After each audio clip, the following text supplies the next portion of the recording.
Desvendando textos difíceis da Bíblia, com o pastor Pedro Moura, aqui na Rede 316, todas as sextas-feiras, às 10 horas da manhã, horário de Brasília. É tempo de desvendar mais um texto de difícil compreensão nas Escrituras. Então, gente, o tema de hoje, um anjo chamado Satanás. Do tema de hoje, ok? Que está lá em Apocalipse, essa vai ser a referência pra gente, Apocalipse 12, 7 a 9, um anjo chamado Satanás. Bom, Apocalipse 12, 7 a 9, eu posso ler aqui, né, meu pastor? Sim, por favor. Então, Miguel e os seus anjos batalhavam contra o dragão e os seus anjos batalhavam, mas não prevaleceram. Nem mais o seu lugar se achou nos céus. E foi precipitado o grande dragão, a antiga serpente, que se chama o Diabo e Satanás, que engana todo mundo, foi precipitado na terra e os seus anjos foram precipitados com ele. A primeira perguntinha, meu pastor. Pastor, quem é Satanás? A segunda. Pastor, quais são os principais nomes de Satanás? O que significam estes nomes? Pergunta de número 3. Pastor, eu perguntei ao meu pastor sobre Satanás. Uma das perguntas foi: qual a origem de Satanás? Ele disse que eu nunca esperei ouvir ele disse o que eu nunca esperei ouvir de um pastor. A resposta dele foi: Deus criou Satanás. Confesso que isso me decepcionou muito. Deus criou um perverso inimigo de tudo quanto ele faz? A pergunta de número 4. Não sei, pastor, se o senhor gostaria de responder essa minha pergunta, mas eu vou fazê-la a si mesmo. Quem criou Satanás? A pergunta de número 5. Pastor, como Satanás atua em relação aos homens? Quais são as estratégias principais dele? E a de número 6. Pastor, o que aconteceu com o patriarca Jó pode acontecer com a pessoa de hoje? Refiro-me a Deus autorizar esse anjo, Satanás, a agir livremente para testar a fé e a fidelidade de um homem justo e temente a Deus. Essas são as perguntinhas, meu pastor. E aí, então eu vou desligar aqui os meus microfones para ver se melhora aí a questão do reverber aí. Tudo bem? Fique à vontade. Então tá bom. Olha, a primeira questão é: quem é Satanás? Olha, Satanás é um anjo, ah, um espírito, não é? Os anjos são espíritos. Todos os anjos são espíritos. Hebreus capítulo 1, versículo 14. Tanto os anjos de Deus, quanto os anjos de Satanás, que são demônios. Agora, eles todos são espíritos. Então, para um anjo aparecer e ser visto por alguém, ele tem que assumir o corpo de alguém, não é? Lembre-se do Marcos capítulo 5, por exemplo, aquele gadareno, não é? Ele estava no corpo de um homem. Eles são, eles não têm corpo, por isso que eles precisam de corpo. Por exemplo, aqueles homens que apareceram a Abraão para anunciar a destruição de Sodoma e Gomorra e informar como providenciariam o livramento de Ló, sobrinho de Abraão. Eles estavam no corpo, não é? Como isso, não é? O anjo que apareceu a, a mãe de Sansão também era um homem, ela o tratou como um homem. E então A questão é que depois de tudo anunciado, aquele anjo que apareceu à mãe de Sansão ficou fazendo uma opção de maravilhas ali, e eles assistindo às maravilhas que o anjo estava fazendo, aquele anjo que foi enviado para anunciar o nascimento de Sansão, o maior juiz de Israel. Então, a resposta é: Satanás é um anjo. E todos os anjos são espíritos, assim como ele também, Hebreus capítulo 1, versículo 14. A segunda questão é sobre os nomes de Satanás e o que esses nomes significam. Então, o próprio nome Satanás, de Satã, do aramaico Satã, uma pessoa mal-humorada, a, Satanás, Satana, significa inimigo. Satanás é um inimigo. Então, a ideia de lá de Pedro é o vosso adversário. Satanás é um inimigo, um adversário. Um outro nome de Satanás é o nome Belial. Lembre-se que no livro de Provérbios aparece a palavra homem de Belial. O Belial é uma divindade dos sidônios, né? Uma divindade de Sidom. E essa divindade de Sidom é um espírito sórdido, perverso, sempre tentando o mal de alguém, como o próprio Satanás, não é? Ele está sempre tentando fazer o mal. Um outro nome de Satanás que aparece no grego, diabolos, que é a palavra em português diabo. E esse nome apresenta mais uma característica dele, além de inimigo, além de um espírito sórdido, diabolos significa acusador. Ele foi chamado de acusador dos anjos. O acusador dos nossos irmãos, disseram os anjos, foi precipitado, ele foi lançado à terra.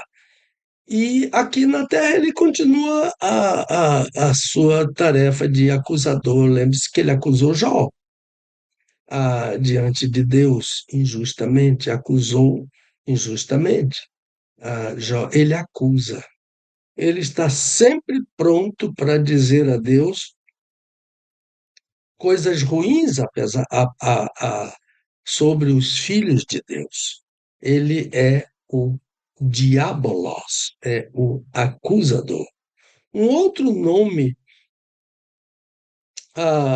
de Satanás é Belzebu. E a palavra Belzebu significa o senhor das moscas. Então, ele é o senhor do lixo, da podridão, tudo que é podre. Ele camufla, não é? Mas aquilo que ele camufla é podre. Ele é o senhor das moscas.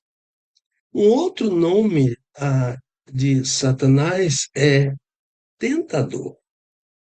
Ele tentou no jardim do Éden, ele tentou a mulher e, e não conseguiu tentar o homem. Mas Paulo disse que Adão não foi tentado, mas Eva, tendo sido tentada, caiu na tentação do inimigo e comeu aquele fruto, não é? Por diversos motivos, ela comeu aquele fruto, e deu ao marido e ele também comeu. Então ele comeu conscientemente de que estava pecando, tanto que ele se escondeu. Ele, quando a voz do Senhor começou a passear pelo jardim ao cair da tarde, qual foi a pergunta de Deus? Onde estás? Então, por quê? Porque ele não estava ali onde ele estava geralmente para conversar com Deus, prazerosamente conversar com Deus, os dois. Então ele disse: Eu temi e me escondi porque eu estava nu. E Deus perguntou: Quem disse a você que você estava nu? Comeste? Então ele disse: A mulher que me deste, ah, ela comeu e me deu daquele fruto, e eu também comi do fruto. Então, aí daí em diante é tudo aquilo que nós já conhecemos no início do livro do Gênesis, a sentença, a condenação, etc, etc. E o pecado veio a todos os homens, porque veio o pecado através de um homem, assim como a salvação veio através de um homem, que é Jesus, o segundo Adão, sem pecado. A outra palavra, outro nome de Satanás é maligno. Lembre-se que Jesus, na oração do Pai Nosso, diz que nós devemos pedir a Deus para nos livrar do maligno, né? Livra-nos do mal, porque a palavra aqui está no neutro, então pode ser mal e pode ser maligno. Livra-nos do mal ou livra-nos do maligno. Toda malignidade que existe no mundo está em Satanás. E ele emprega tudo isso para perturbar, destruir, desfazer, desfeitear a obra de Deus. Maligno. Uma outra palavra tão interessante, um outro nome para Satanás tão interessante é príncipe. Satanás é um príncipe. Jesus disse que ele é um príncipe. E a palavra príncipe significa primeiro. Eu não sei em que sentido ele é um príncipe. Alguém já sugeriu que ele foi o primeiro a desobedecer, o primeiro a questionar, o primeiro a afrontar a santidade de Deus. Então, ele é um príncipe. Uma outra palavra é que Paulo diz aos Coríntios que ele é o Deus deste século. Evidentemente que a palavra Deus está grafada lá no texto de Paulo em caixa baixa. Não, só se a palavra começar uma sentença. Aí tem que ser com caixa alta, ou de caixa alta, mas na sentença de Paulo, ele é Deus, caixa minúscula, deste século. Ele é quem manda nesta era. A palavra é aion. Nesse aion, quem manda é Satanás. Ele domina sobre tudo neste século. O Deus deste século cegou os olhos. Ele pode cegar os olhos, mas eu ainda vou falar sobre isso. Uma outra palavra é que ele é o príncipe das potestades do ar. Todos os demônios estão debaixo do principado de Satanás. Ele é o chefe ele é o Todo-Poderoso e todos os demônios o seguem e o obedecem, porque ele é o príncipe deles, das potestades do ar, quer dizer, demônios que habitam no ar. Lembre-se de a 1 Tessalonicenses, capítulo 4, quando se fala que nós estaremos para sempre nos ares para sempre com o Senhor. E então, nesse mesmo lugar onde Satanás está com os seus demônios, para presenciar a retumbante, gloriosa e eterna vitória do Senhor Jesus sobre todos os demônios, sobre Satanás e todos os demônios. Ali estarão eles para ver como Deus pôde, através de seu Filho, transformar pecadores perdidos, imundos, em filhos de Deus. O outro nome dele é dragão, não é?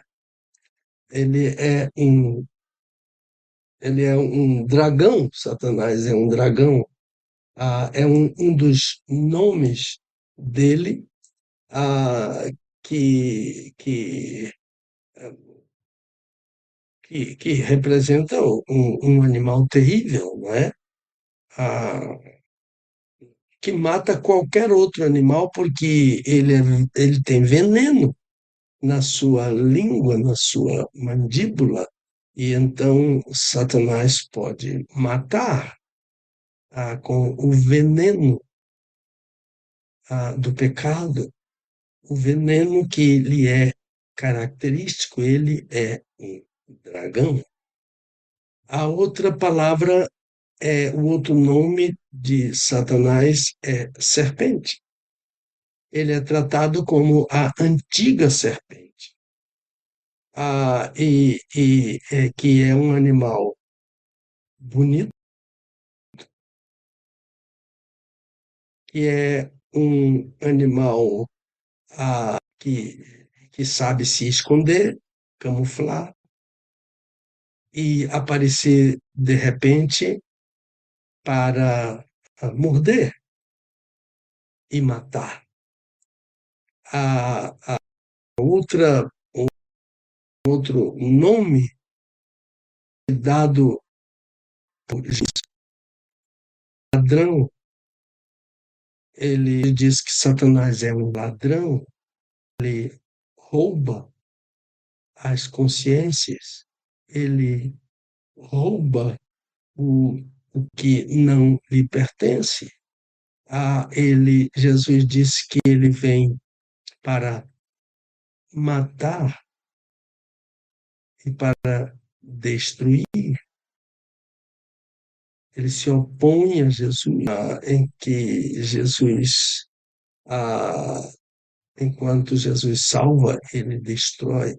O ladrão não vem senão a matar, a roubar e a destruir. Enquanto eu, disse Jesus, venho para que tenham vida. E tenham vida em abundância. Agora, há dois nomes que têm sido atribuídos a Satanás, mas eu não teria, assim, tanta convicção e certeza para dizer que são nomes de Satanás. Prefiro dizer que não são. Um deles é Lúcifer. O nome Lúcifer, que tem sido atribuído a Satanás, na verdade é uma palavra que significa estrela da manhã. Então, a Bíblia não o chama de Lúcifer, a não ser através da tradução de Jerônimo de Estridão, que ele entende que Lúcifer é Satanás.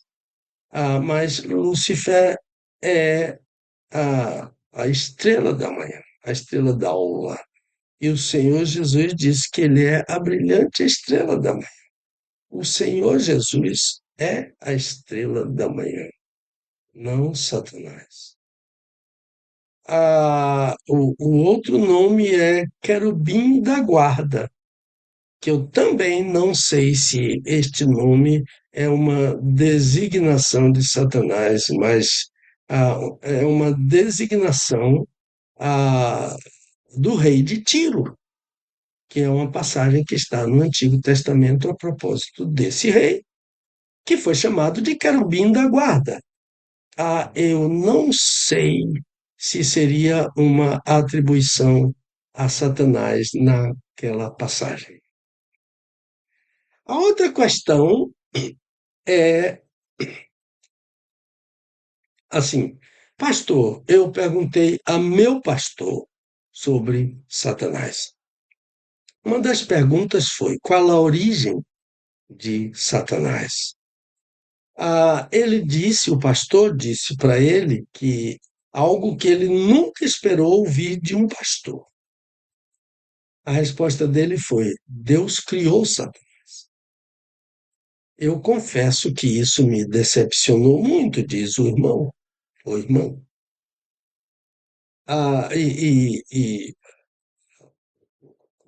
que é que ele ressalva? Deus criou um perverso, inimigo de tudo quanto ele faz? Olha, meu irmão, minha irmã, eu admito que o irmão, em parte, tem razão, e, em parte, seu pastor tem razão. Você, meu irmão, tem razão quando afirma que Deus não criou um perverso. Isso é certo. Inimigo de tudo quanto Deus faz. E seu pastor tem razão quando afirma que Deus criou Satanás. A minha ressalva é a seguinte: Deus não criou Satanás. Ele criou um anjo perfeito. Mas esse anjo perfeito escolheu o caminho da soberba. Esse anjo perfeito escolheu o caminho do mal, como miríades de anjos de Deus que seguiram Satanás. A julgar pela informação lá no livro do Apocalipse, uma terça parte dos anjos seguiram a Satanás. Agora, esses anjos adoram a Satanás, enquanto os anjos que manifestaram desejo de obedecer e seguir a Deus adoram a Deus. Os anjos adoram a Deus, mas Satanás quis ser adorado por Deus. Ele quis que Deus o adorasse, assim como ele quis que Jesus o adorasse aqui na terra. Ele quis que Deus o adorasse. Então, por isso, ele foi precipitado dos céus. Agora, se não foi, veja bem, se não foi Deus quem criou esse anjo, então ele mesmo se criou. E nesse caso ele seria um Deus. Porque todas as coisas foram criadas por Deus. E se Satanás criou-se a si mesmo, ele também é Deus. Então, tudo, todas as coisas, todas as pessoas, todos os espíritos, todos os anjos foram criados por Deus. Deus é o Criador de todas as coisas. A próxima questão é: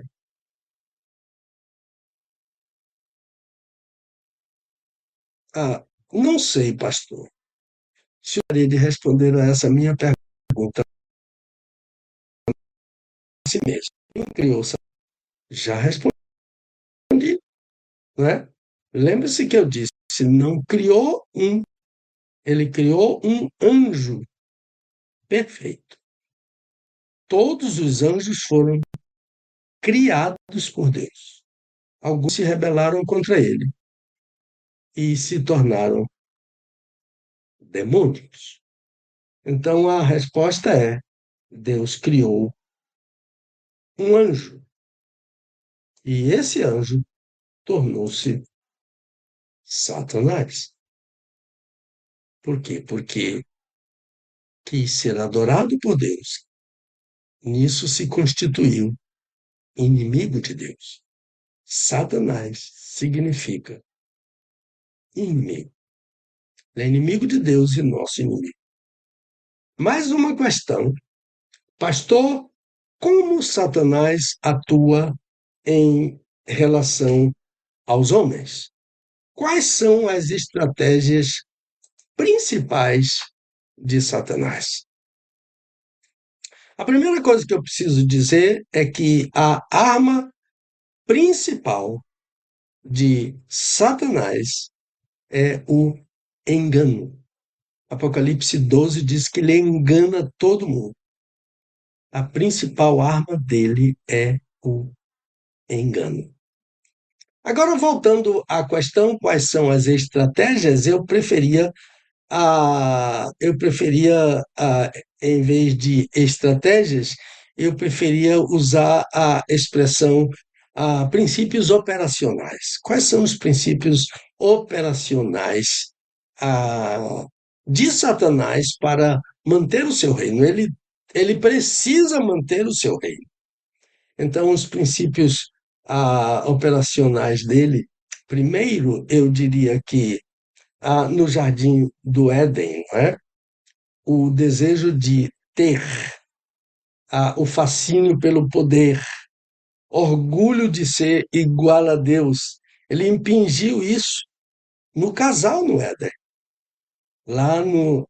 É, é, uma estratégia dele, não é? É um princípio operacional dele, de levar a pessoa a querer ser igual a Deus. Um outro princípio operacional de Satanás é que ele não tem medo. Satanás não retrocede em seu intuito. Ele enfrenta. Olha, a minha sinceridade, a sua sinceridade, a minha bondade, a sua bondade, nada convence Satanás. Orações não intimidam Satanás. Lembre-se que ele pode levar uma pessoa a pecar orando. Ele pode fazer você pecar enquanto você está orando. Ele ajuda a sua mente a ficar igual uma borboleta, vai lá no Japão, volta, desce, sobe, desce, vai lá embaixo em Melbourne, vai lá em cima no norte, e ele leva você a pecar orando. Satanás não tem problema nenhum com reunião de oração. Ele entra em uma reunião de oração e leva uma pessoa a invejar a outra, e leva uma pessoa a amaldiçoar a outra, e leva uma pessoa a maldizer a outra dentro de uma reunião de oração. Então, o princípio operacional dele é que ele não tem medo, ele é desprovido de medo, ele não retrocede enquanto ele está querendo tentar.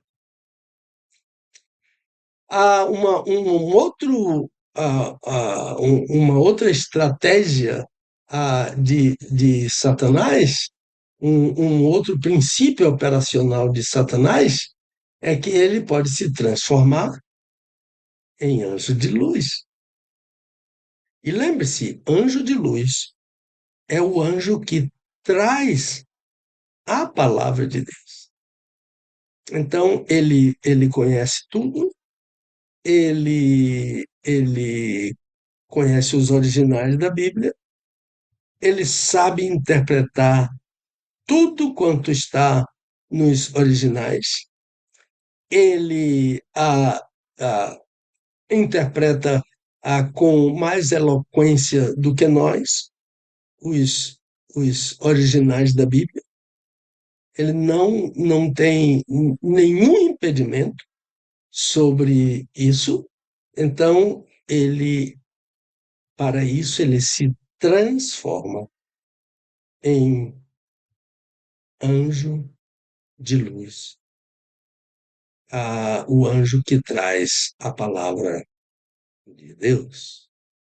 Uma outra estratégia, não é? Uma outra operação de Satanás é que, ao contrário do anjo de luz, ele lança escuridão.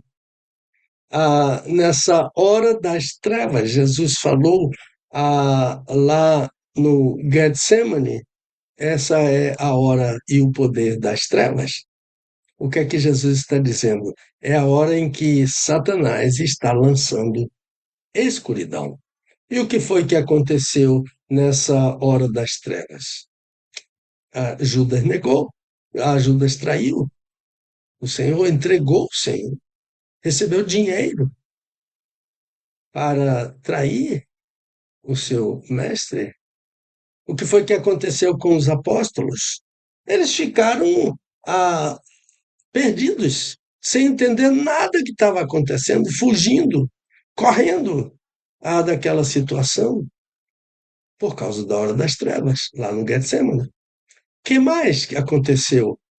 Pedro não soube responder a uma criada. Ele teve medo de uma criada, de uma empregada, por causa da hora das trevas. Então, essa hora é uma hora em que Satanás se aproveita, ele lança a escuridão, ele nos deixa confuso, ele perturba a nossa mente. Aí nós odiamos um ao outro, ofendemos a esposa, ofendemos o marido,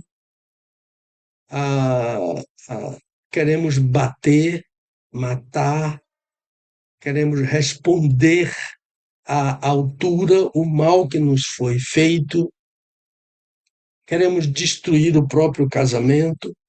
Hora das trevas. Todo casamento destruído passou pela hora das trevas. Satanás é o inimigo número 1 da família.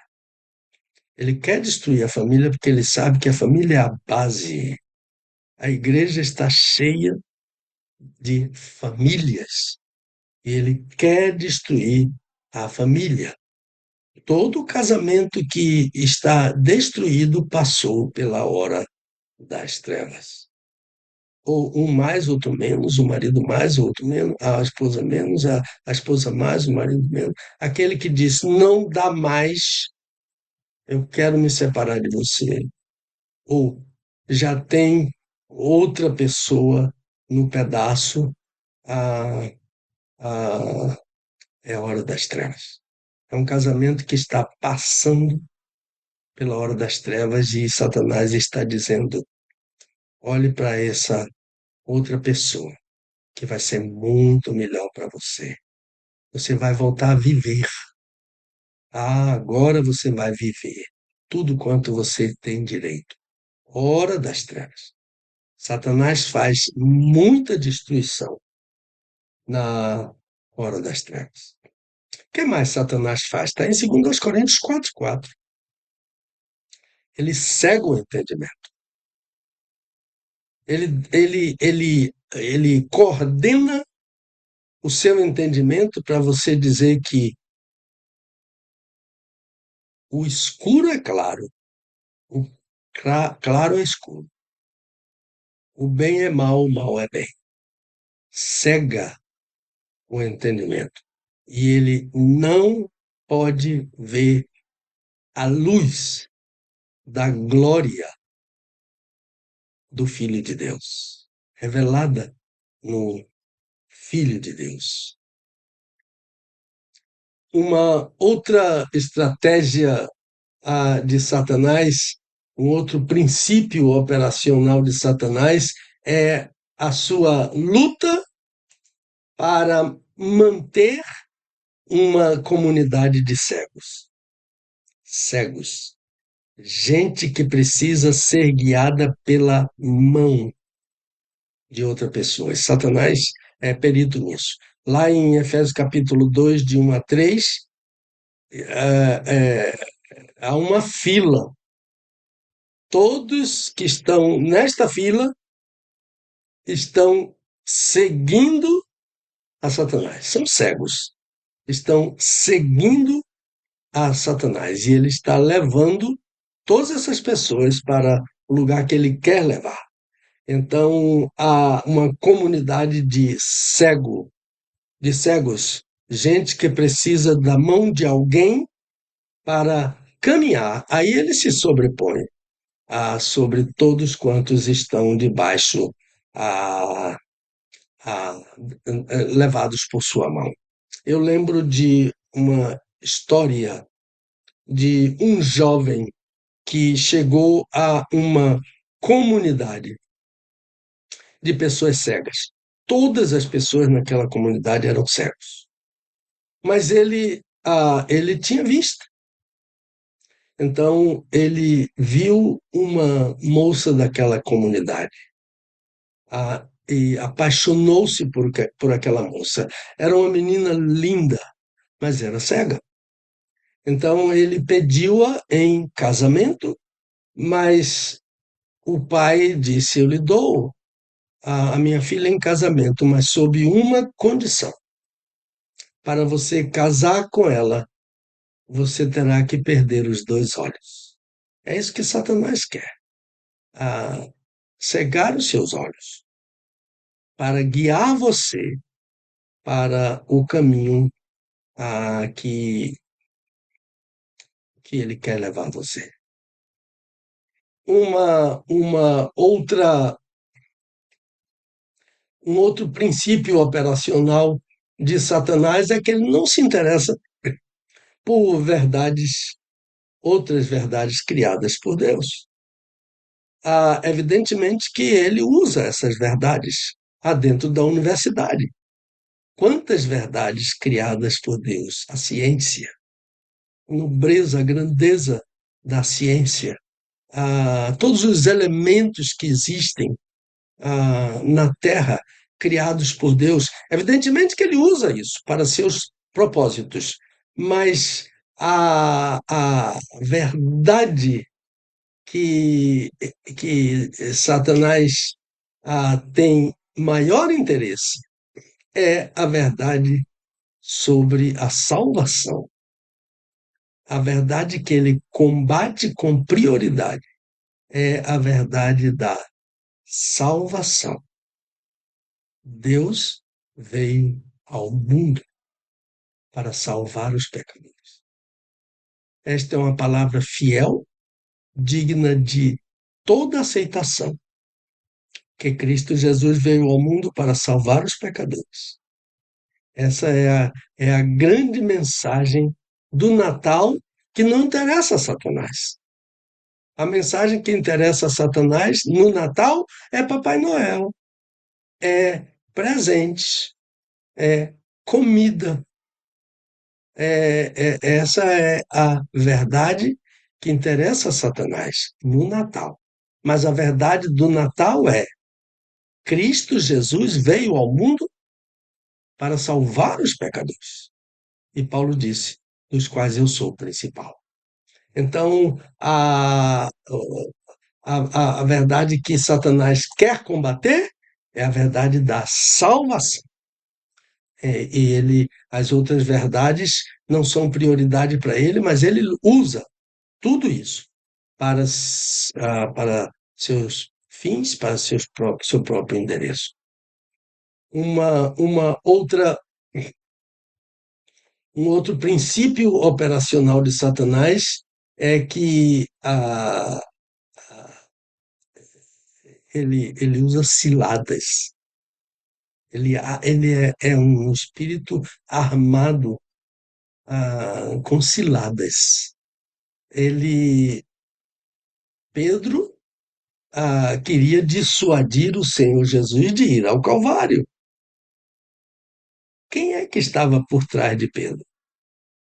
Quando ele disse: Senhor, nunca te aconteça isso, isto é, ir ao Calvário e morrer. Ele até usou o futuro: nunca te acontecerá. É provável que ele estava entendendo que ele não ia permitir que Jesus morresse na cruz. Então, a, quem é que estava armando essa cilada para Pedro? E Pedro não estava percebendo? Um espírito chamado Satanás. Pedro não podia ver esse espírito. Então, mas Jesus podia. E qual foi a resposta que Jesus deu a Pedro? Para trás de mim, Satanás. Porque não cogitas das coisas de Deus. Jesus disse: Satanás não pensa como Deus pensa. Por isso que ele, é isso que quer dizer, não cogitas das coisas de cima, mas das que são da terra. E por que que Jesus chamou Pedro de Satanás? Porque Pedro se deixou usar por ele. Pedro foi um instrumento dele naquela hora. Nunca te acontecerá isso. Para trás de mim, Satanás. Me serves de escândalo, porque não cogitas das coisas do alto, mas das coisas da terra. Satanás não pensa como Deus pensa. Deus quer salvar. Satanás quer perder. Há, há um outro princípio operacional é que Satanás acusa. O nome diabo, como eu já falei lá no começo, significa acusador. E esse nome de Satanás está em oposição a Jesus. Satanás é o oposto de Jesus. Enquanto Satanás é acusador, Jesus é advogado. Advogado. Temos um advogado, diz João na sua primeira carta. Filhinhos, não pequem. Mas se algum pecar, temos um advogado. Jesus Cristo, o justo. Ele é propiciação por nossos pecados e também pelos pecados do mundo. Aleluia. Temos um advogado. Enfrentamos um acusador, mas temos um advogado. Satanás estabelece barreiras. Lembre-se de Zacarias capítulo 3, que ele impediu o trabalho do anjo. Quantos missionários impossibilitados de entrar em certas comunidades? Porque Satanás não permite.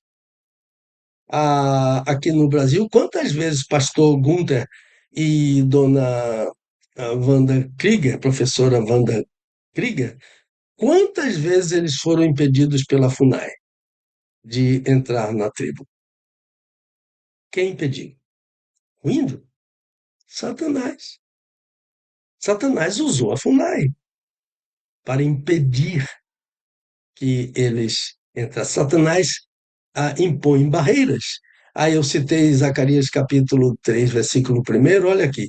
O sacerdote Josué estava diante do anjo do Senhor, e Satanás estava à sua direita para se lhe opor, para não permitir a ação do anjo. A outra questão, e dentro dessas estratégias, né, de Satanás, desses princípios operacionais dele, ele ruge como leão. A 1 João, capítulo 5, versículo 8. Esse leão aqui, ele é uma representação do medo. Satanás impõe medo. Medo de ser acusado, medo de ser preso, medo de morrer. Há lugares no mundo em que esse leão está estraçalhando todo mundo. Crentes condenados por sua fé, presos, separados da família, crentes forçados a entregar suas filhas, menores de idade ou em qualquer idade, para serem estupradas e depois serem usadas como prostitutas. É o leão que está estraçalhando, impondo medo, impingindo medo. E, às vezes, uma pessoa deixa de ir para o campo missionário por causa desse leão. Tem medo desse leão. Certas regiões onde ele atua mais. Há uma vez um pastor que trabalhava numa região assim, ah, invadida por demônios. Ele contou que quando esses espíritos estão em evidência ali, nem cachorro sai do lugar.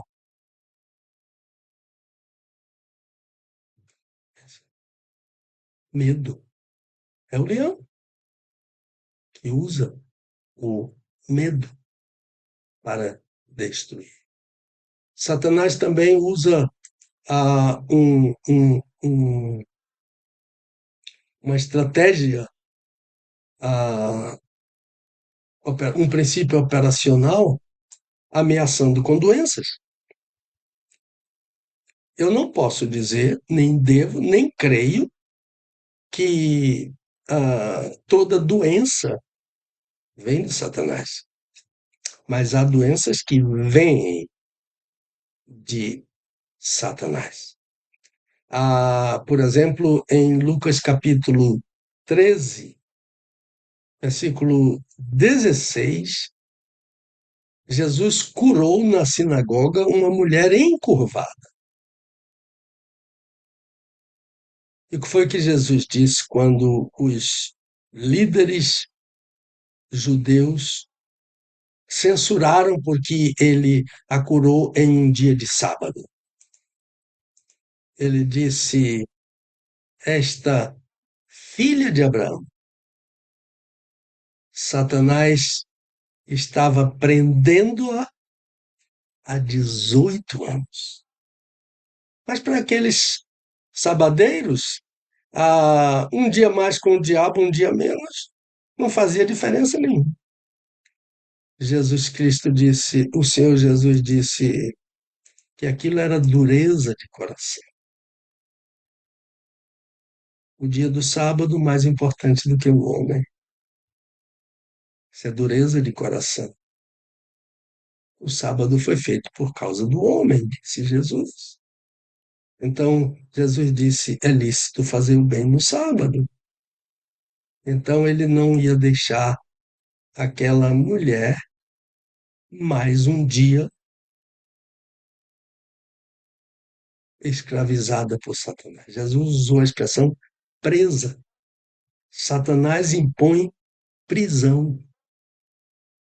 É mais uma estratégia, é mais um princípio operacional dele. Ele impõe prisão. Ah, por último, Satanás tem propósito de impedir os planos do reino de Deus. E ele pode fazer isso. Lembre-se que ele impediu Paulo de viajar. Paulo tinha uma missão. E ele disse aos de Tessalônica: pelo que quisemos ir ter convosco, pelo menos eu, Paulo, não somente uma vez, mas duas. E Satanás não permitiu. Satanás não permitiu Paulo fazer duas viagens missionárias. Duas que ele citou aqui. Ele impede estratégias do plano de Deus. Quando coisas que favorecem a obra missionária, quando coisas que favorecem a beneficência, quando coisas favorecem ao crescimento da igreja, quando um coro da igreja começa a ser perturbado, é Satanás que está fazendo isso. Ele tem poder para fazer isso. Ele pode impedir a realização de um culto que vai glorificar a Deus na salvação de pecadores.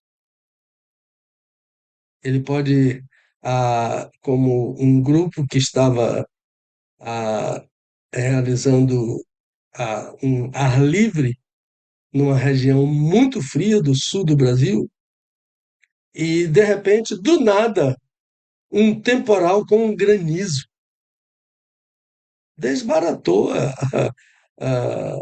o ar livre daqueles irmãos.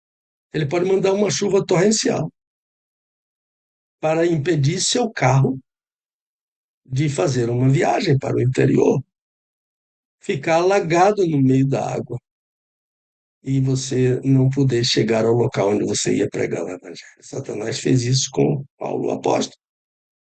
Por que ele não faz hoje também? Ele impede planos do reino de Deus. Um plano simples, como não deixar Paulo viajar. O que mais ele não pode fazer? Pastor, o que aconteceu com o patriarca Jó pode acontecer com uma pessoa hoje? Refiro-me a Deus autorizar esse anjo a agir livremente, cuidado com essa palavra livremente aqui, para testar a sua fé e a sua fidelidade. Olha, Satanás pode sim agir hoje, tudo que falamos hoje aqui, né? Acabamos de falar isso. Ele impingiu a Jó uma enfermidade maligna e pode fazer o mesmo hoje. Agora, o limite de Satanás, por isso que eu falei essa palavra, Satanás agir livremente. Satanás não age livremente. O limite de Satanás está com Deus.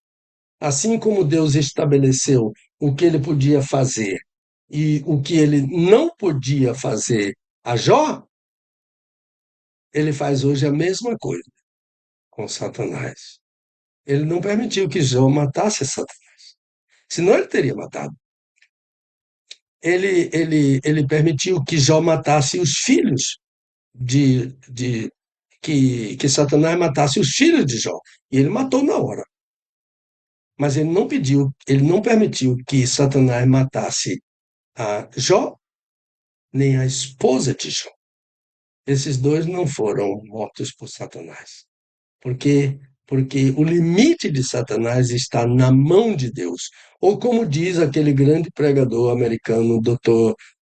John Piper, ele disse: a coleira de Satanás está nas mãos de Deus. Deus tem o controle sobre Satanás naquilo que ele quer controlar Satanás. Naquilo que ele não quer controlar Satanás, ele permite que Satanás faça com o poder que Satanás tem, né? Então, a última questão é: pastor, qual o destino de Satanás? Olha o que a pessoa falou aqui. Eu sei que o senhor vai dizer que é o inferno. Mas eu pergunto: os homens condenados ao inferno vão habitar ali, isto é, no inferno, com Satanás e os demônios? O senhor acha isso justo? Olha, o destino final de Satanás, na verdade, é o inferno, né? Jesus disse que esse lugar foi preparado para Satanás e seus demônios. O homem não foi criado por Deus para viver no inferno. Ele foi criado por Deus para voltar para Deus. Então, aqui não há questão de ser justo ou de ser injusto. Essa questão é uma questão complicada, porque ela compromete o caráter do Senhor, quem é que é justo e quem é injusto aqui? Então, a questão aqui é de escolha. Deus oferece o céu, mas Deus não obriga a pessoa a ir para o céu.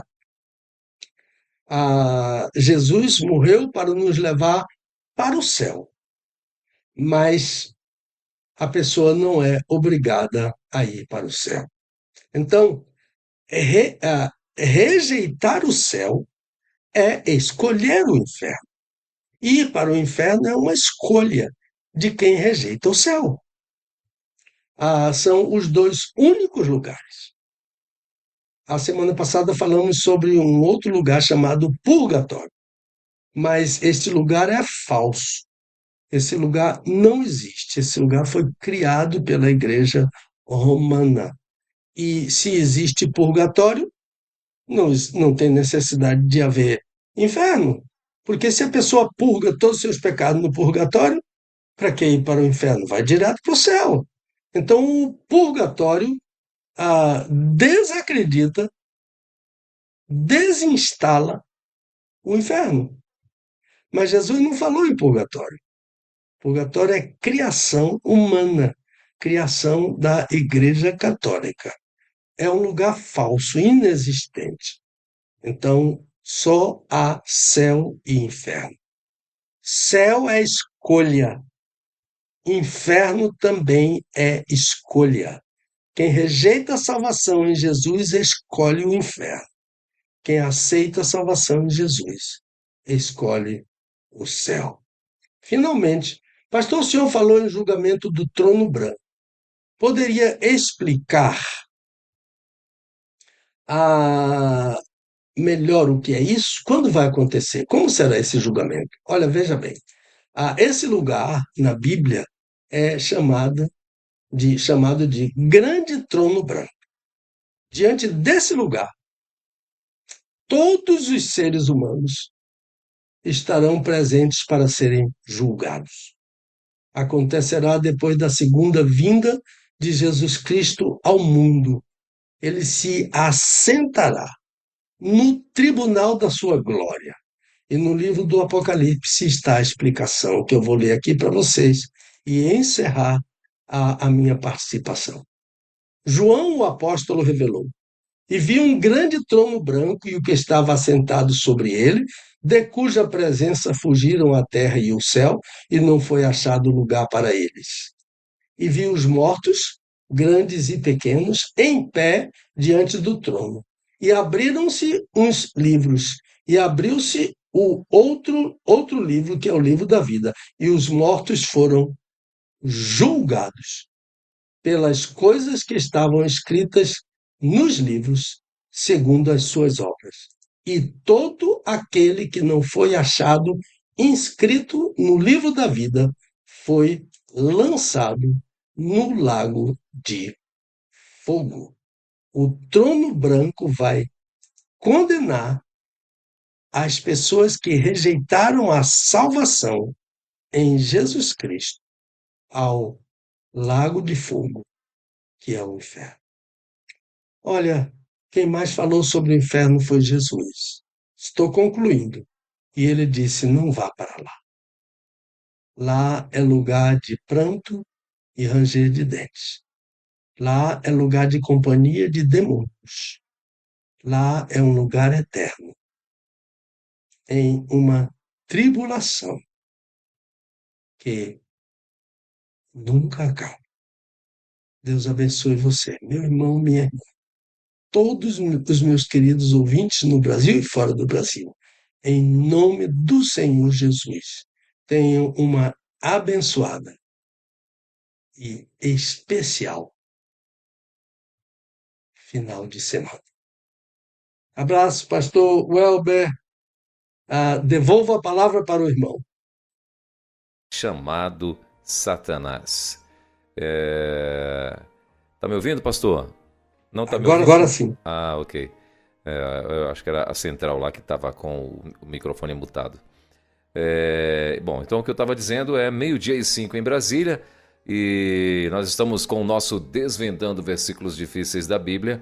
O tema hoje, um anjo chamado Satanás.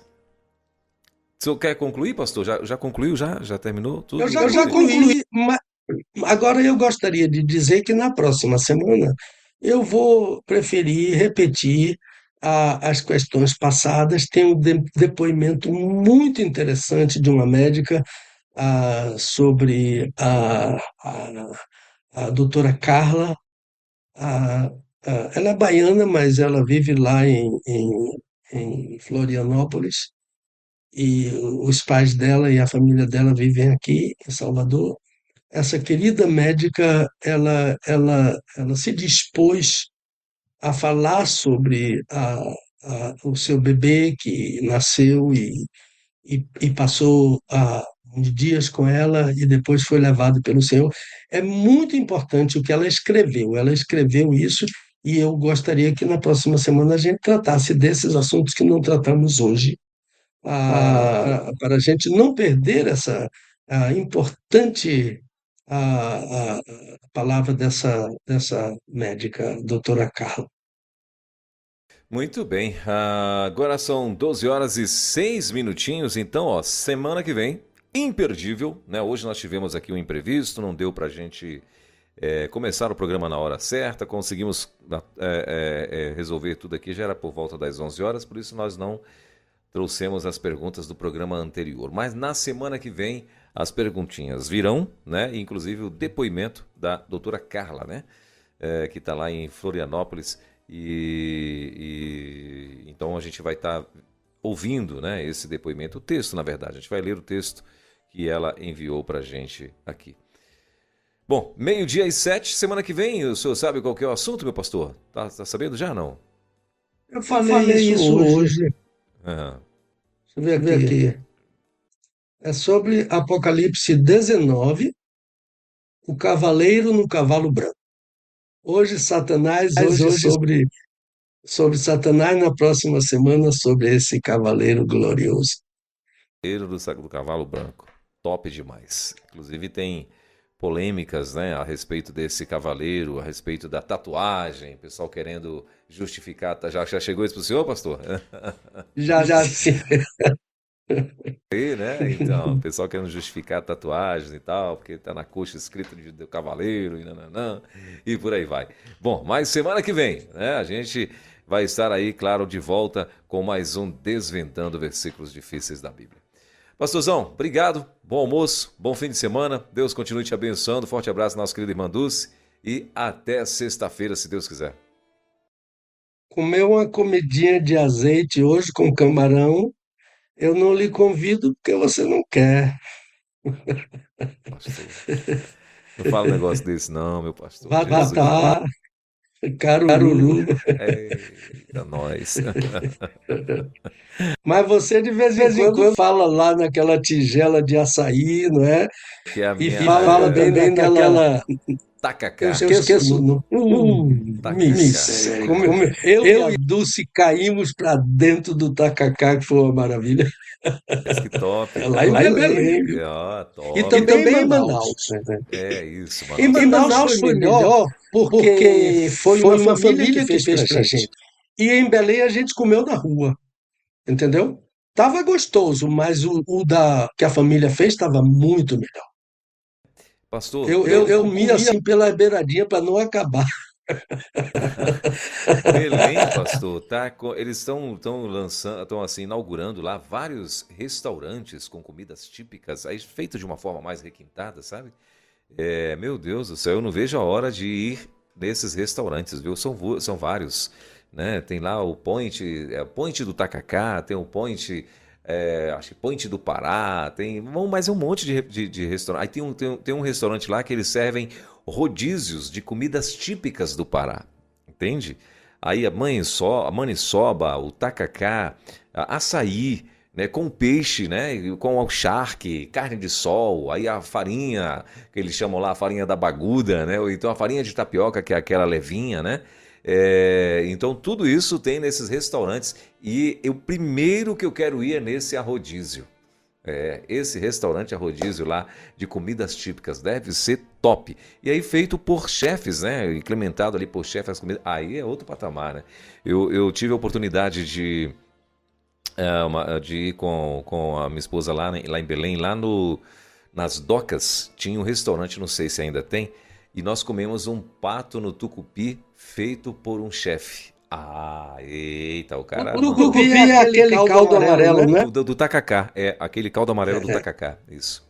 Eu cheguei em Maceió em 1990, né? Aí falando pro cara do hotel lá, sobre as comidas do Pará, né? Tacacá, tucupi, ele falou, cara, isso tá parecendo comida japonesa, meu, com esses nomes, tacacá, tucupi. Pato no tucupi. Mas olha, aquela costela de tambaqui na brasa?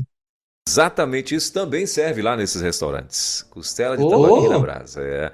Costela de tambaqui na brasa, o tambaqui no tucupi, galinha no tucupi, além do pato, né? Então, tambaqui no tucupi, galinha no tucupi, a pescada amarela no tucupi, tudo isso eu vi nesses restaurantes lá. Eu tô assim, babando, para não ver a hora de chegar nesse lugar. Vamos marcar uma viagem para lá, né? Meu Deus do céu, aí ia ser uma honra, viu? Ia ser um negócio muito bom, já pensou? Estou esperando um convite de lá para pregar lá. Convida o pastor Pedro e convida a gente para ir segurando, só para carregar as malas dele, não tem problema não. Eu sou humilde, viu? Eu levo a mala dos livros, dos negócios que ele vai ter que levar mesmo, então, viu? Eu faço isso. Pastorzão. Eita, 12:11. Deus abençoe. Bom almoço por aí, tá? Amém. Deus Deus te abençoe. Desvendando textos difíceis da Bíblia. Com o pastor Pedro Moura, é tempo de desvendar mais um texto de difícil compreensão nas Escrituras. Aqui na Rede 316.